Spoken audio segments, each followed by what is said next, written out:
Anyone as ambitious as Max Fisher might not need stimulants to get him through his jam-packed day, but the 15-year-old drinks alcohol in this movie, so why not coffee too? And this fictional character is in luck, because even though his story is set in, I think, Houston, it was certainly filmed there, he can still take advantage of the product offered by our sponsor, whether it's his jam or not.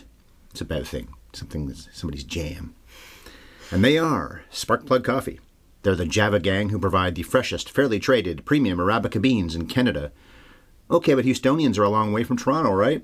Yes, but Canadians and Americans, even those way down in Astros country, will get their coffee order shipped within a week, and us great white northerners don't even have to pay for it to be delivered to them. Americans do, unfortunately. If you need or prefer decaf or half-calf, then go that route. There are all kinds of blends and roasts in Sparkplug's catalog, and they also have different seasonal blends for anyone who doesn't want to drink the exact same thing they did back in the winter or the spring. You can customize to get your orders when it suits you. So if you're never home because you're out trying to win the hand of a woman who has never shown any romantic interest in you whatsoever, you can pause or even cancel your Sparkplug membership. That flexibility is the main reason you should never think of this as a Coffee of the Month club. So yes, be a member and you'll get a variety of perks and deals that once in a while beans buyers will not. And you'll save money on every order. I know you're asking, what do I have to do to get this fine product? Well, use your phone or your iPad or your laptop or your desktop or whatever top to type in sparkplug.coffee/HYES. Using that HYES promo code will save you 20% off your next order, whether you're brand new or whether you've been buying from them for a long time. Okay then, good people, you chose us because you want to hear us chat about Wes Anderson's breakout film. Let's cue up that theme music so we can start doing that. Bev? And action!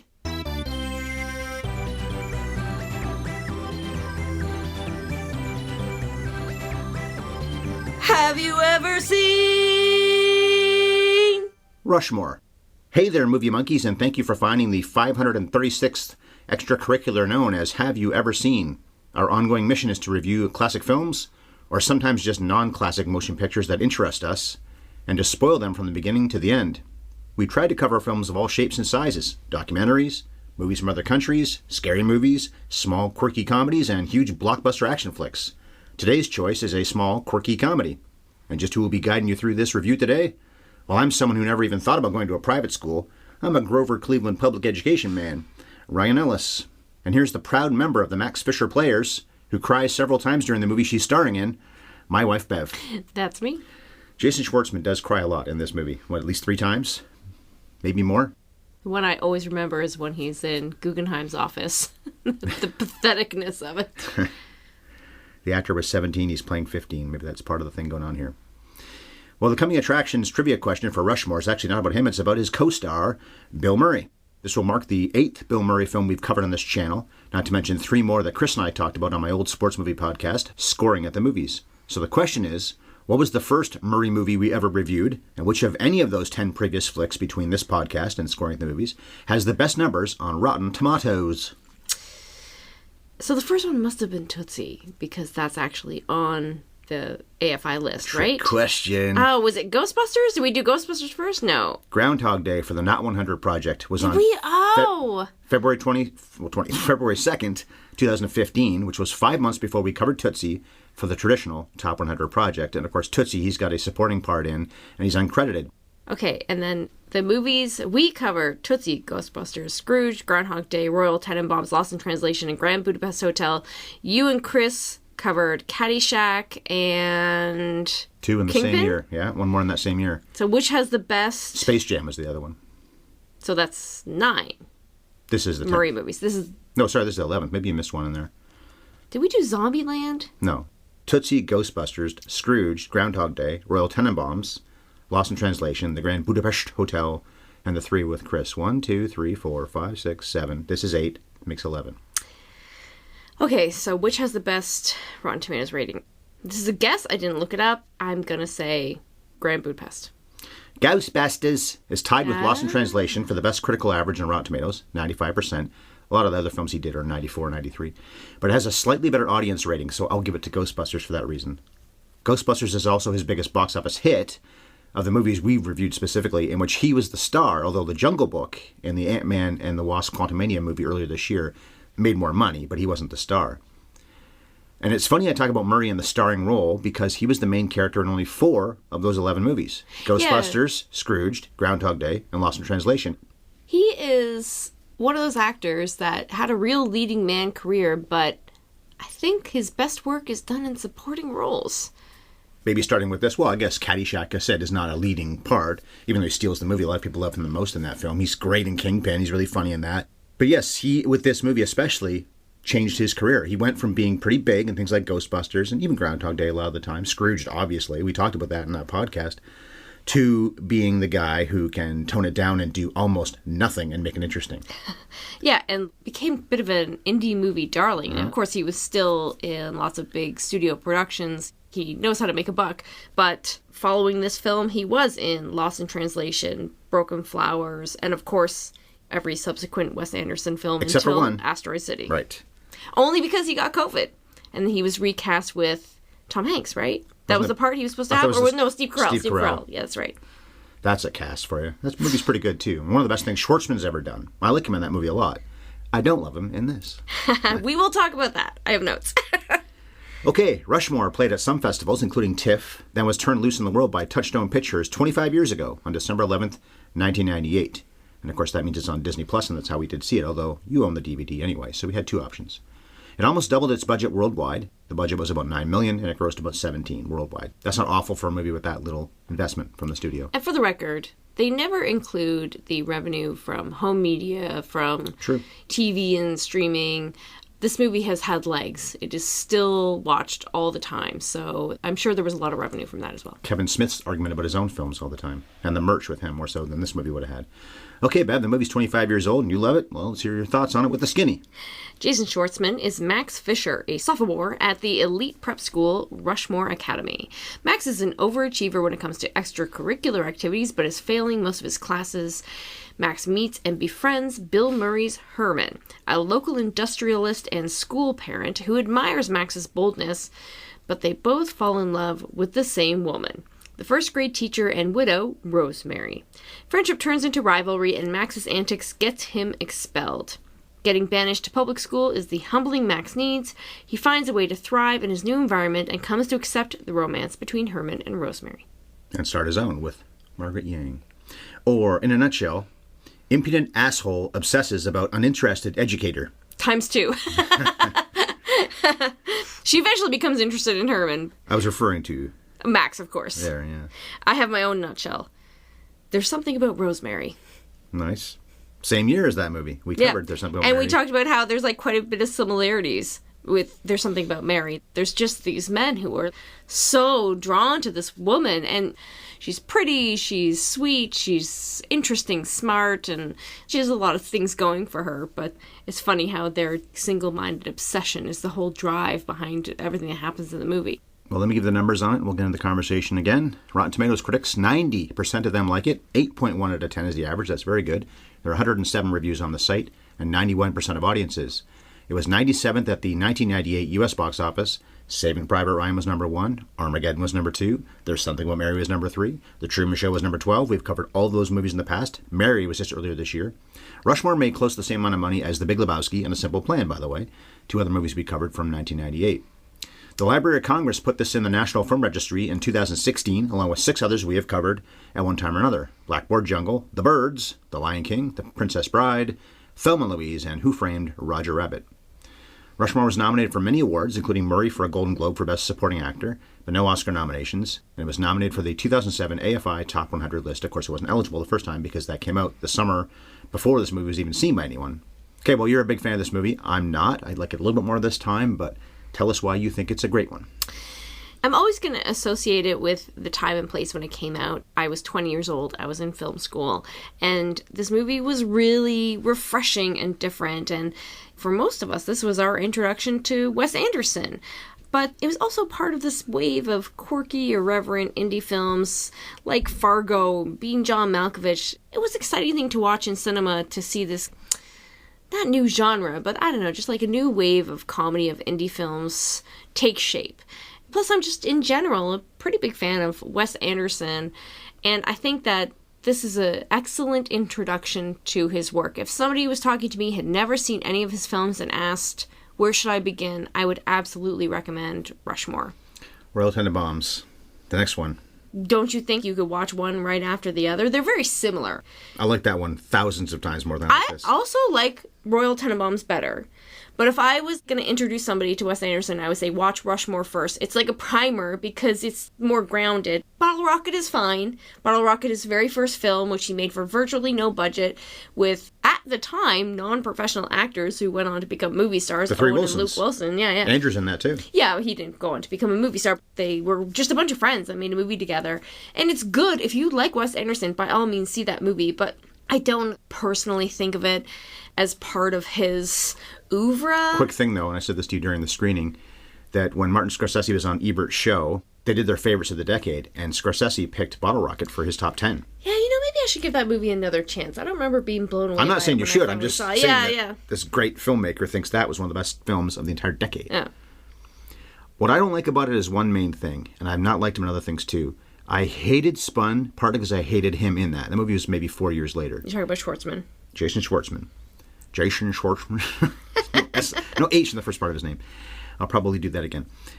I know he's supposed to be. That's partly the character. But I just watched The Flash finally, and I watched the honest trailer for it, and they harp on the fact that he's annoying, which of course he is, especially in The Flash, the other version of himself, the previous version of himself. Flash B, whatever you want to call it.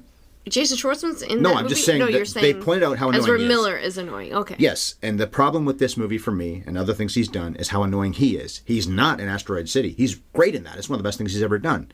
Schwartzman's done other things I liked. As a voice in Fantastic Mr. Fox, he's pretty good.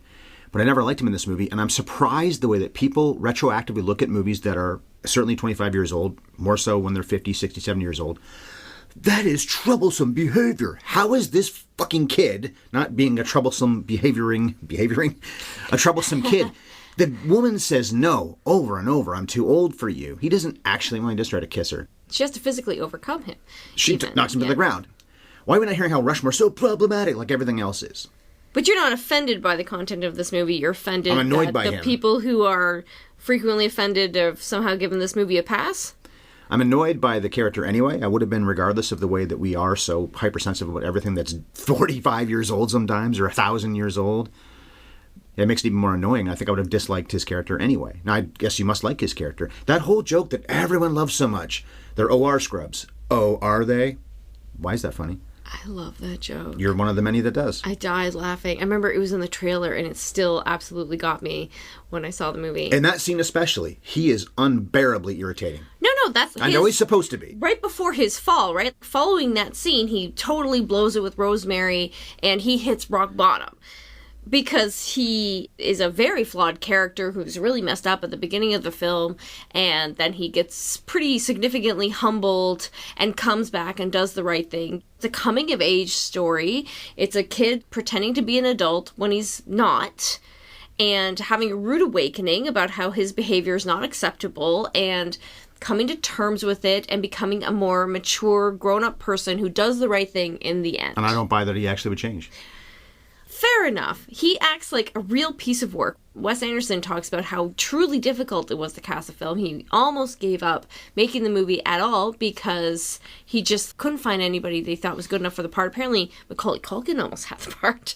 Okay. But they just weren't content to go ahead with it unless they could find an actor that could be as vile as Max has to be, who has to do things that are as awful as the things that Max does, and still be root-forable. I think for you, it doesn't work. No. Like, there's just a line that crosses. For me, it works. I think he's a 15-year-old kid. It helps that he was 17 when he was cast. He still looks like a child.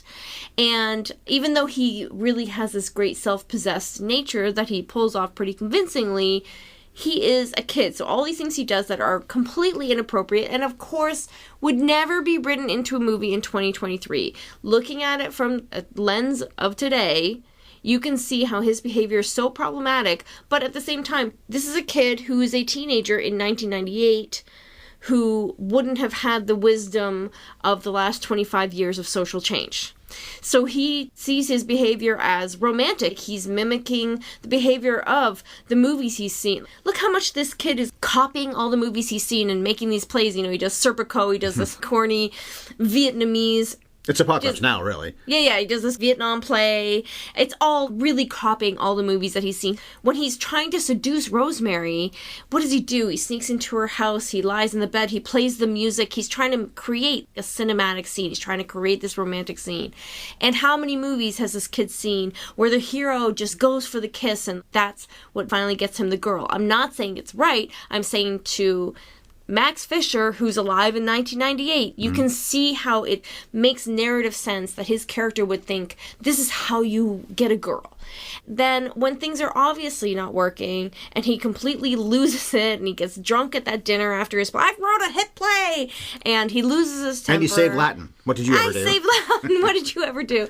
At this point, he's lost everything. He's been kicked out of Rushmore. He's obviously not getting the girl. It's after this that he drops out of school and starts cutting hair with his dad. Oh, my dad's a barber. I'm a barber. Just because the behavior is exhibited doesn't mean that it's condoned. I can accept that this is the character that Wes Anderson and Owen Wilson, who is not in this movie at all, his brother Luke's in it, his but brother he's a Andrew's co-writer, in it. and Wes Anderson gives him lots of credit as far as coming up with all the ideas together and writing the screenplay together. And then they wrote Royal Tenenbaums together. The only Oscar nomination Owen Wilson's ever had was writing that. Wes has had a few since, of course. But even when somebody's supposed to be annoying or a villain or whatever it is that they're supposed to be in a movie, and I accept that, I still can't get past the fact that they're either too much of it or it doesn't work for me that well. And I don't think that this kid has ever been the greatest actor. I've liked him more since, as I just said. This whole Nepo baby thing is so overdone, but I always point to two families, really, but two people especially. Jane Fonda, Michael Douglas. Their parents were incredibly famous. Those two might be more famous than their parents were at this point. And her brother, for that matter, Peter, became such a big star.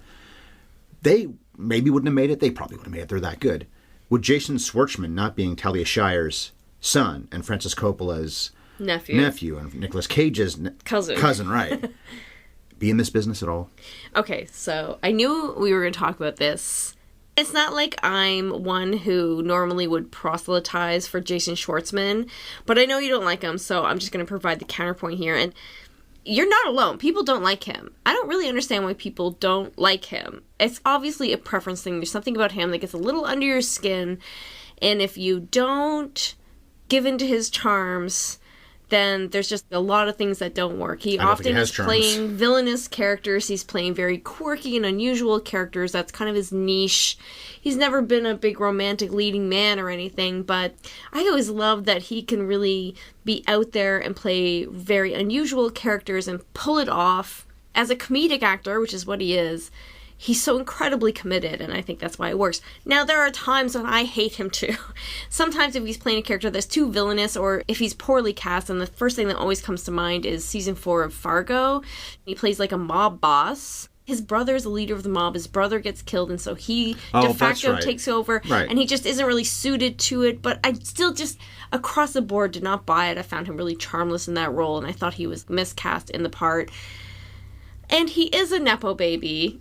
Obviously, he would never have gotten his foot in the door.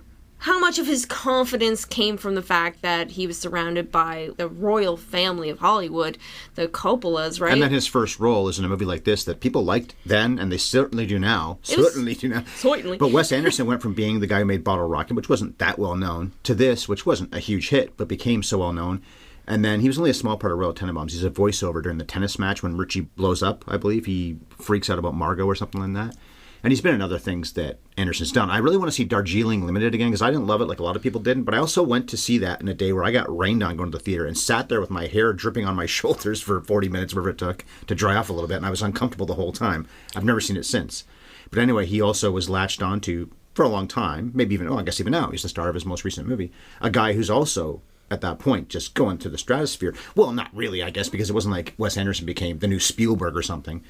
But for the indie movies, doing his own thing, always called twee, the guy has made, Anderson that is, so many films that we both liked. And the only one that I can think of I flat out don't like very much, I didn't hate it, but I don't like it very much, is The French Dispatch. Yeah, agreed. Because I don't dislike this movie. If I had to give it a rating, I'd probably give it 3 stars. A lot for Bill Murray, a lot for the style. What an assured movie for a second-time filmmaker. I don't remember Bottle Rocket being that good. It probably was pretty good because this guy is such a talent. And you said in one of our podcasts, probably Grand Budapest Hotel, our last time we did Anderson, we've done 3 films, Royal Tenenbaums, that, and now this, that he gives credit to his crew, who've won Oscars for the technical stuff, especially in Grand Budapest. He seemed delighted when they all went up on stage. His point being, yes, it's a Wes Anderson movie, but I work with people, and he works with the same people over and over again, who know what I like, and they're the ones a lot of the time that have this incredible attention to detail and this vision. Yeah. So they truly are a team. Yeah, he gives so much credit to, say, like his production designer. I can't remember her name, but he talks frequently about how all these classic Wes Anderson shots, and he's like, everyone thinks that I'd create these from scratch. No, there's somebody else who's doing all the work, who just can read my mind at this point and knows exactly what I like, and it's her going out and finding these objects and curating them and creating these beautiful images with her work. To use the same crew from Bottle Rocket, which was surely just a ragtag crew of whoever would work with him. The Coens work the same way too. They have the same crew in every single film as much as they can. I mean, obviously, sometimes people are going to be busy, but they like to work with the same people over and over again. Spielberg is the same. He works with the same people over and over again. And it's important to give those people credit because, yeah, absolutely, you guys are a team. The director gets credit, but the director also gets blame if a movie doesn't work out. Anderson is such an auteur. When you see a frame of his film, you know it's him. You know it's a Wes And we Anderson. do not miss him on the big screen because we saw Asteroid City this year. We haven't seen that many movies the last several years. The pandemic obviously is part of that. But there was a time when I would see 75 to 80 movies on the big screen back before I knew you, and they cost less, and I had a little more time also. Now it might be 20 to 25, maybe. But if Wes Anderson has a movie coming out, PTA, Tarantino, we don't miss those on the big screen. Yeah, absolutely. I don't think we did miss Anderson. I think we've seen everything Anderson's made on the big screen since we got together. I probably haven't missed an Anderson film in theaters since Tenenbaums. I'm sure I saw Rushmore on home video back when it came out. I lived in a small town with no movie theater, so that is probably true for me then too. Actually, yeah, and starting with Tenenbaums when I would have been in college, and it would have been much easier for me to get to. And I'm a big fan of a movie that a lot of people don't seem to like, Life Aquatic. I love that boat set. Oh, yeah, the dollhouse sets. He almost does it with Royal Tenenbaums with the famous house. But the true first dollhouse set, I think, is in Life Aquatic, where we see the submarine, the cross-section of the submarine. Yeah. But the things we do see that are pure Wes Anderson-isms, a lot of them are in this movie. And a lot of them are in Bottle Rocket, too. But in my mind, this is the first true, fully realized, capital letters, Wes Anderson film. You've got Dead Parents, Strained Friendships, Jason Schwartzman and Bill Murray. You got whip pans and whip zooms and a discomforting, inappropriate romance. Of course, his beautiful use of symmetry. All that twee classic rock soundtrack is heavily in use here. Something on a desk or something that shots from directly above. Oh, yeah. Objects shot from above. That's a big one. Everybody's smoking. Rushmore Anderson creates his first movie where it's its own world and it's a slightly heightened reality. It still has firm footing in the real world, and every movie he's made subsequently seems to become a little less realistic and a little more this dollhouse, rolled doll type of imagery. Cutesy sometimes. Yeah, it's cutesy, but people will criticize Wes Anderson and be like, oh, all his films look the same, and they all have this really twee look. But it is an incredibly pleasing look. I think so. The symmetry, the artistry of those pantomimes, the incredibly meticulously crafted frames with every actor in the right place, literally synchronizing blinks. And each film gets a little more so, but it makes a movie that's incredibly pleasing to watch. Every frame is pleasing to your eye, and all of those whip pans and fast cuts and the montages of images of objects, it's entertaining. His cast must love working with him because, especially the last 5 or 6 movies, it isn't just Murray and Schwartzman anymore. Edward Norton's always in his movies now, the last many times. Willem Dafoe was always in his movies. Seymour Cassel, who's in this, who plays Bert Fisher, was in quite a few of them. He's not anymore, but he was for a while there. Owen and Luke Wilson have been in plenty of the movies, not so much more recently. If you're going to keep on getting people like this to work with you as many times as they have, then they must like the guy. Now it's Jeffrey Wright. He's been in several of the movies for him as well. Saoirse Ronan was in Budapest, and then she again was in French Dispatch. Frances McDormand was in Moonrise Kingdom, and she was in French Dispatch. Look at that cast that was in Asteroid City. And it's not a perfect movie, but it's pretty good. Okay, but what about the other staple in a Wes Anderson thing, beyond the style and the look and Schwartzman, Bill Murray? Who a lot of people thought wasn't in Asteroid City because of the whole thing that's come out that he's been, again, the word problematic on set with women. But you said it was COVID. Even if it was they had to say, look, Bill, we have to distance ourselves from you this time, fine. He's been in every other thing that Wes has made, but he really hasn't been the star of very many of them. He's not even the star of this one. He's not in Royal Tenenbaums. He's probably the 5th or 6th most important character in that. Steve Zissou, Life Aquatic. There you go. Of course, he's the lead of that one. Yeah. That's true. And then Grand Budapest, she's barely in it. It's a very small little cameo. But he's always in these movies. And it's funny because Murray is the kind of guy, I wouldn't say he's not loyal, but you hear the stories of him clashing with Harold Ramis on Groundhog Day, and they weren't friends until Ramis was dying and Murray went to his bed and they apparently made up. Despite all the things they'd done together in the 80s. Getting in and a then fist fight Groundhog with Day. Chevy Chase. Yeah, the problem he had with Chevy Chase on SNL, and forgetting what we know now about him maybe being a lech on set. Just, we heard those stories for a long time with Bill Murray, that if he liked you, he'd be great, but he also wouldn't tell you if he was in his movie. Lost in Translation, they didn't know he was going to be in the movie till the first day, and he just showed up. He doesn't have an agent. You got to call some box. Apparently he doesn't respond. That's a fun story, but it's also very unprofessional. You're not going to tell this young woman who's trying to make a movie. She'd made one before, meaning Sofia Coppola, but I think they were shooting in Japan, and maybe that story is not true, but I don't know why it wouldn't be. Why would you lie about that? You're not going to care enough that they go over to Japan and they might not have a leading man in this movie who's in, I think, not every scene, but almost every scene. And he's terrific in it, so I'm glad he worked in that movie. His only Oscar nomination. But he, as we said before, was so big in things like Scrooge and even the really good comedies. At least I'm not a huge Scrooged fan. Groundhog Day has plenty of big moments. We know the Ghostbusters does too. Caddyshack, of course. But this is the beginning, even though he's got a lot of big stuff in this too, where he really starts to dial it down. Do you think he was excellent in this movie? Because I certainly do. For whatever his behavioral problems are, and they're not nothing, and I don't take it lightly, the fact is he is like a force of nature as an actor, and he's incredible. I love his small stuff as much as his big stuff. I love this phase of his career more than his earlier stuff, which of course is fun. I'm never gonna stop liking his performance in Ghostbusters. Speaking of problematic, going back and watching Ghostbusters can be a little bit cringy, but Groundhog Day is one of my all-time favorite movies, certainly one of my all-time favorite romantic comedies. Mm. I love those performances, but I like him better in this phase of his career with that really deadpan, bone dry delivery. The scene where he's in the elevator and he's smoking 2 cigarettes at once and he pauses and these days, I'm a little lonely. I will never stop loving just that one line delivery. To me, it just exemplifies everything that's wonderful about him as a performer. A man who needs a hug, that character at least. Yeah, I don't want to know him. I don't want to hang out with him. As many as there's all these great stories, certainly not his co-worker. The last I heard, he got a whole production basically shut down and shelved because his behavior was bad enough that they had to shut it all down. Maybe insurance will cover the bill, and I don't want to say poor Aziz Ansari, who was directing the film, but I'm like, wow. Oh, I forgot that. Yeah. That is... He had a bad year, man. Okay, so what about the character, though? Because one of the best moments in the whole film is when he cannonballs into the pool. Looks like it's going to be a dive, but instead it's a cannonball, I guess for comic effect. And he stays underwater, and it has to be a reference to The Graduate. Anderson has said straight up, he just stole that moment. So this could be Benjamin Braddock, all grown up, who did get into plastics and made a lot of money doing it. Yeah, that's right.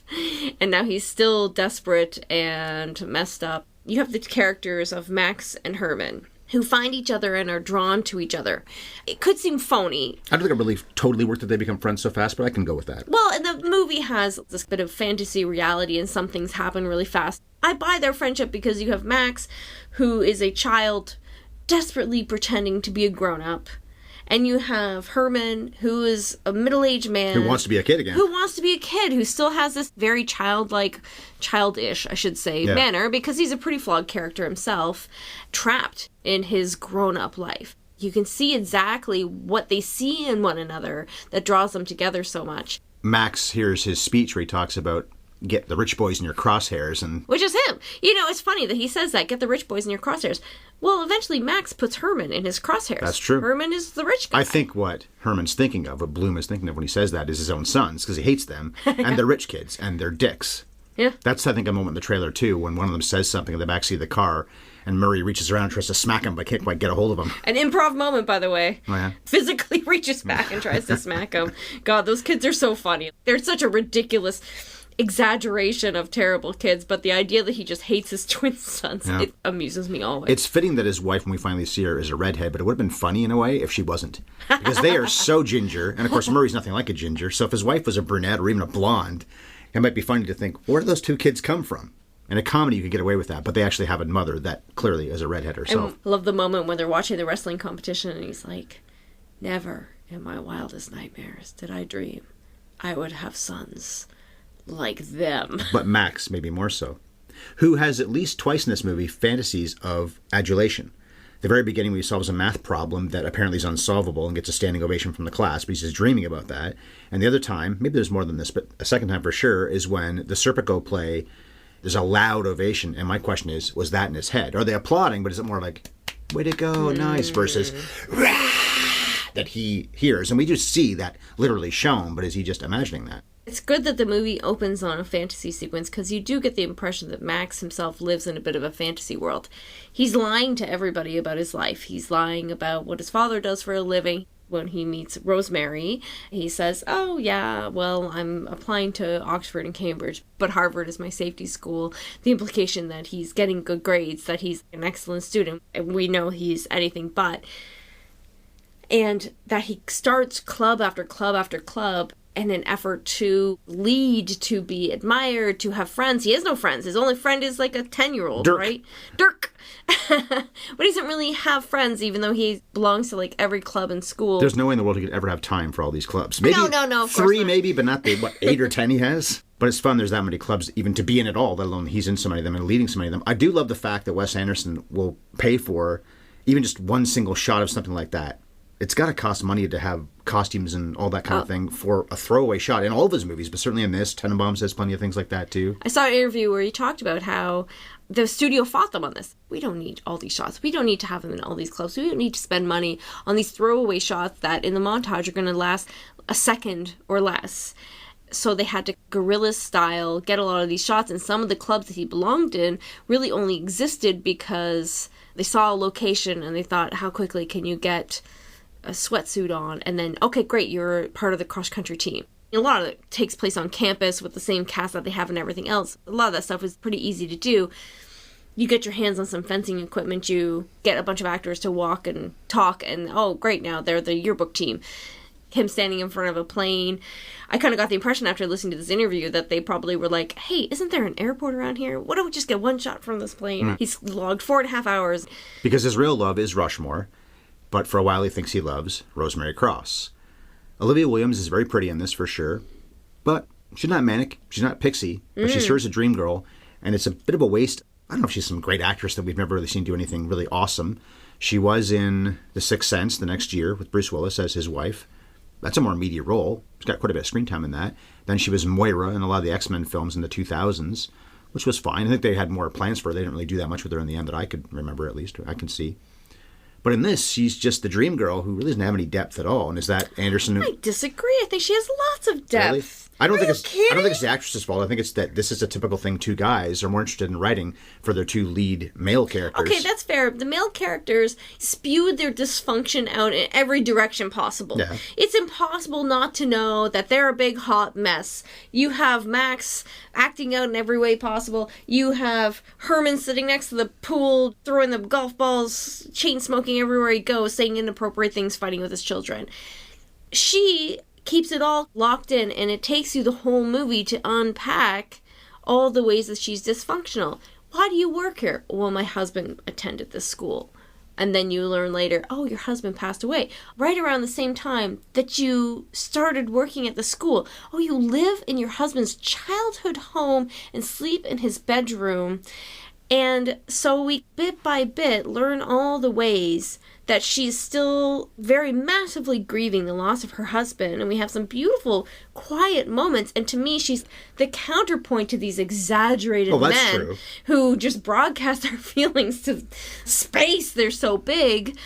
First of all, she's a woman, and also she's English. So this much more subdued way of expressing she's very troubled. So I strongly disagree. I think they do lots with her. And I think she does lots with the part. And I love that she is lovely, but she's not Hollywood haughty. You wouldn't look at her across the room and be like, oh, I must have her. Of course, every man will fall in love with her. It's something that grows on you, and you can see how her presence is intoxicating, and there is something about her, but she has more of a girl next door quality with, of course, the adorable accent than a va-va-voom. Like Mary, and There's Something About Mary, where she looks like a model from the jump. Her husband drowned, and Max's mom got cancer, and when they revealed that to each other, that's when they really start to bond. and to click more so than they ever had before. And probably why she puts up with his shenanigans in a way that no one in her position ever should. And if I find anything problematic about this movie, like you were talking earlier, I feel like she ought to have drawn clearer boundaries from the beginning and never let him get a foothold with her at all in the first place. And there's moments where it feels like she's the one crossing the line by just indulging him too much. Okay. I said earlier this movie only had one AFI nomination. That was for the second Top 100 list, so it could have made that main list. Not on the comedies, which I believe came after this, so it could have been there, but it wasn't. But what about that great quote, 3 words, and it really encapsulates this entire movie and the characters, "She's my Rushmore." When Bloom says that to Max, I think he says in response, "She's mine too," something like that. Yeah. But the real key there is Herman saying, "She's my Rushmore." Great line. I assume you agree. Oh, yeah. Beautiful. Because sometimes things can be encapsulated with 3 words that aren't literally saying, "I'm in love with her." You could have said that. That'd be fine. "I'm in love with her. I'm in love with her too." But that's so literal. Instead, he's saying, "I know how much this school means to you, and that's how much this woman means to me." Which is Mount Rushmore, basically, if you want to put it that way. When Wes Anderson makes a movie, his style can really take center stage. That's what a lot of people draw attention to when they talk about his work. But the reason that people really love his movies is that he's a very strong storyteller. He writes great screenplays, in this case with Owen Wilson. And behind all the quirkiness are these beautiful character arcs and sometimes some really dark places and often very real, relatable places. And if it wasn't for those emotional beats, people would not love his movies as much. I think that's what was missing from French Dispatch. And maybe some people will disagree with me. I know some people really like that movie. But to me, it just didn't have the emotional through line that pulls you in the way almost all of his other movies do, even when they can seem very sterile sometimes and idiosyncratic. There's still these beautiful stories and these very human stories of people, almost always. In his case, he loves to write about people recovering from trauma. There's always a dead parent. There's always a dead wife. Dead animal, too. Dead animal, yeah. We said in Royal Tenenbaums, in the scene after the dog gets run over by the car, Owen Wilson's car, that's what it is. The pet always dies. Stiller says to Hackman, this is a literal line that isn't as poetic as "She's my Rushmore," but "I've had a really hard year, Dad."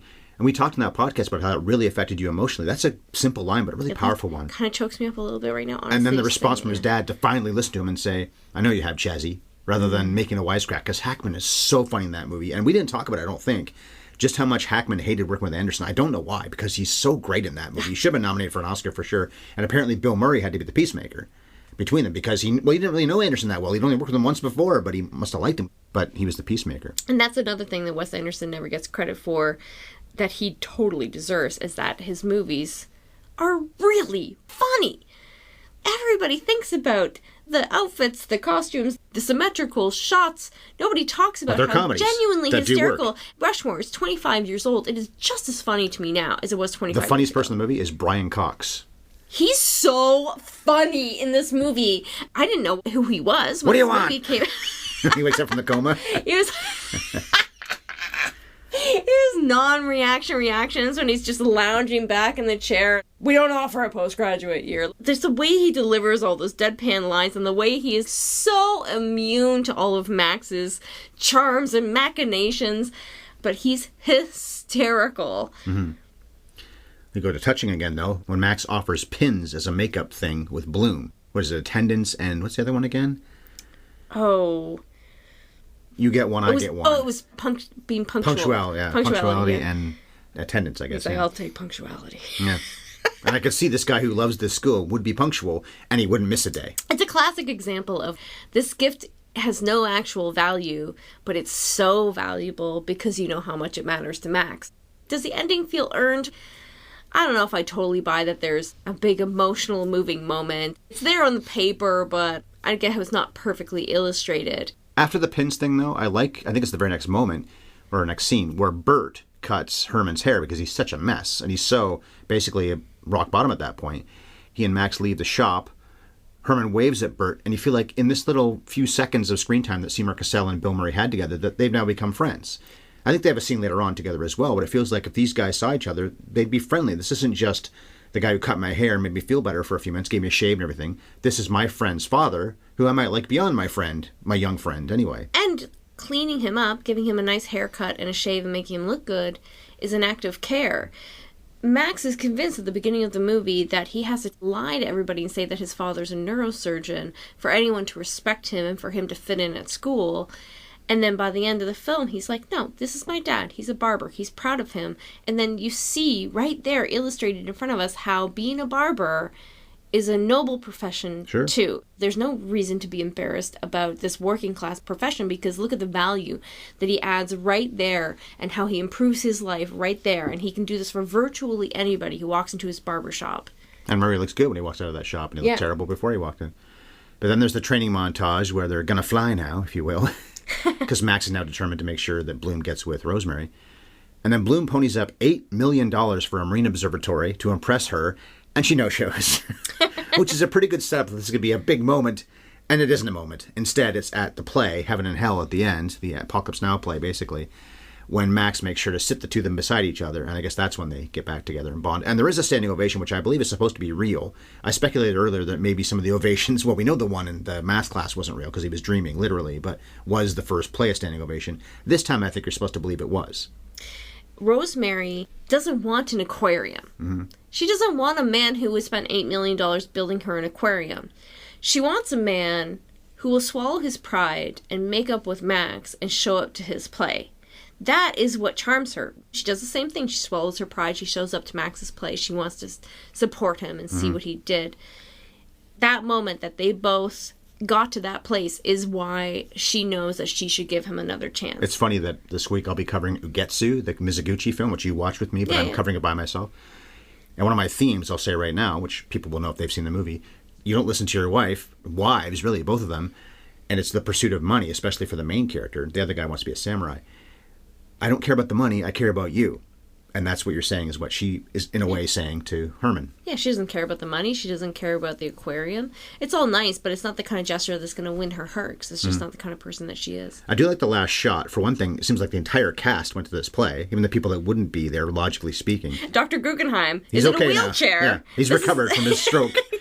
His coma. And he came to Max's play. That doesn't make any sense at all, but elevated reality, we're not going for realism here. Yeah. Peter goes, that's the Luke Wilson character, but then he does say about how he was invited specifically, even though he's not with Rosemary anymore, obviously, because he was in that one scene, but then it's not long after when she's dating Bloom.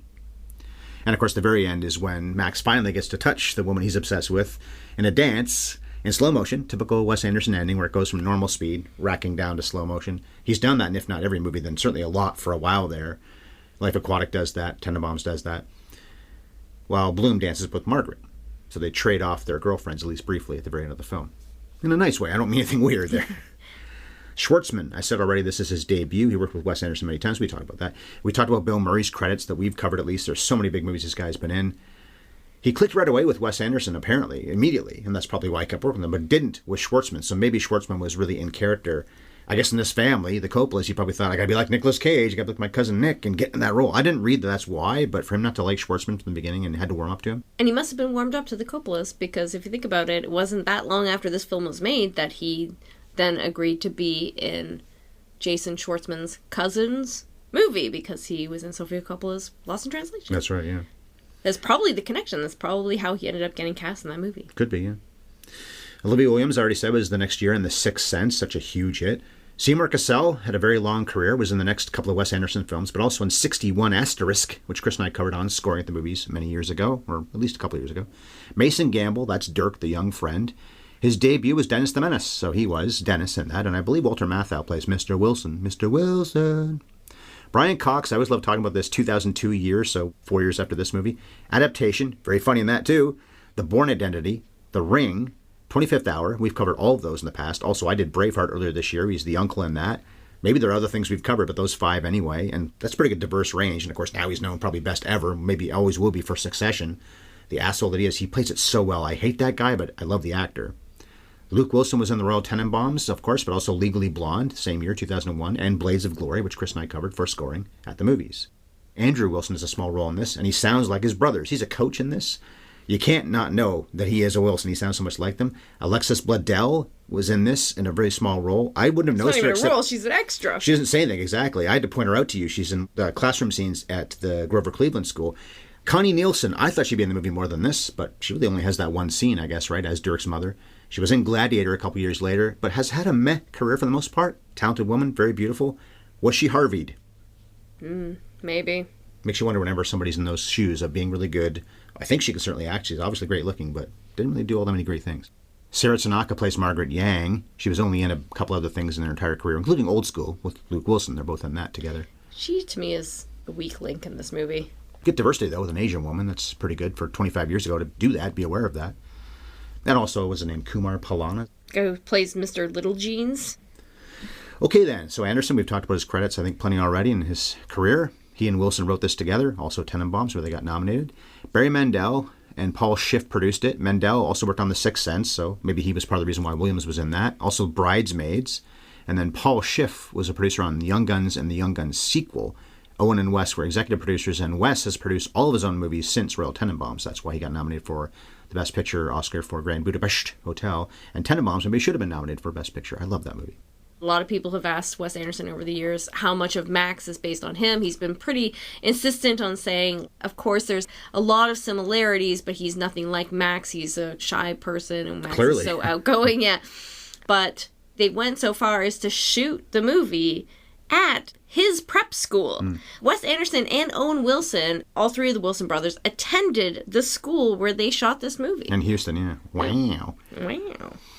The movie is 239-1. We saw it on Disney Plus, although we have the DVD. The cinematographer, Robert Yeoman, Wes's regular guy, also shot Dogma and Bridesmaids. The cutter, David Moritz. He cut Jerry Maguire a couple years before and a lot of the early West films. And Mark Mothersbaugh was a composer. This is the guy from Devo. He also composed other early West films. I don't think he's not anymore, actually, because it's Desplat. He wins Oscars with Anderson, or at least has once. And Mothersbaugh did the music on Happy Gilmore a couple years before this, too. And we didn't talk about this when we said the things Anderson's known for. As always, the soundtrack is filled with snazzy pop songs, but not the obvious ones a lot of the time. And I also found it interesting that Cat Stevens' song, The Wind, is also in, 2 years later, Almost Famous. I'm surprised that Cameron Crowe, and I love the soundtrack for Almost Famous even more than this is a good soundtrack, that he'd used the same song 2 years later. I love the soundtrack to this film. I love the way Wes Anderson uses pop music. He said that he picked the songs that he did for this movie strictly English hits from the 60s. He wanted it to be like, what did they call it? The English Invasion. Okay. When the English pop stars were getting popular from the Beatles on. Because initially they did consider making the character of Max an English exchange student, or maybe like somebody who's pretending to have an English accent, and that was like his big phoniness, and then they just ended up casting an American and going with that. The object of their affection is English, and Yes. the secondary character, Bloom, would have liked that kind of music because Bill Murray is probably The right age. 20-ish in the 60s, I guess. Yeah. When it comes to his musical taste, he has an old soul. He loves the classics. But as much as I love, say, Scorsese's music choices, he does rely on, A, the ones that he's used in other films a lot of the time, but also the ones we know really well, which is a good thing in some ways because that's what people will be listening to. No, Wes Anderson is kind of like Tarantino in that he curates these soundtracks of songs that either you've never heard or you've completely forgotten about, and you can love them just from the context of the film that you first hear them in, and just being introduced to this really well-curated playlist. The Stones are in this, I believe, but it's not the obvious ones. Mm-hmm. What happens next? Well, Bloom screws up again, and this time Rosemary bails for good. So Herman drinks and smokes himself to death. Well, that's sad. While Max grows up, continues to write successful plays, perhaps makes it big in the arts, but almost definitely doesn't continue dating Margaret for very long.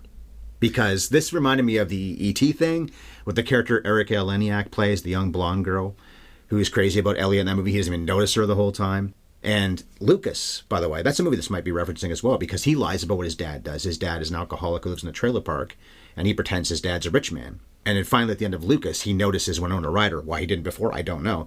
But that's the story arc. Here, Margaret is crazy about him. He finally dates her, but I don't think it's going to last very long. I agree.